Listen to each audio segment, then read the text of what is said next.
Bible నుండి దేవుని వాక్కు. అవి దీర్ఘాయువును సుఖజీవముతో గడుచు సంవత్సరములను శాంతిని మీకు కలుగుజేయను. సామెతల గ్రంథము 3వ అధ్యాయము 2వ వచనము. ఈరోజు దేవుడు తన యొక్క వాక్కు ద్వారా మనతో ఏమని మాట్లాడుతున్నారంటే, ఎప్పుడైతే మనము దేవుని కలిగి ఉంటామో అప్పుడు మనకి ఈ లోకంలో ఏది అవసరమో అది దేవుడు మనం పొందుకుంటామని ఆయన సెలవిస్తున్నారు.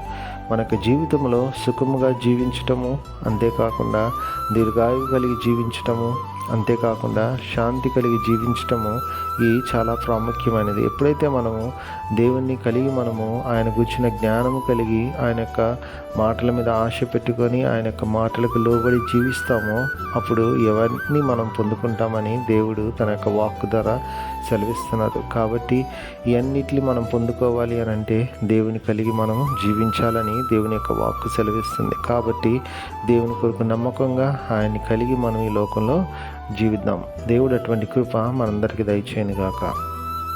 ఆమేన్.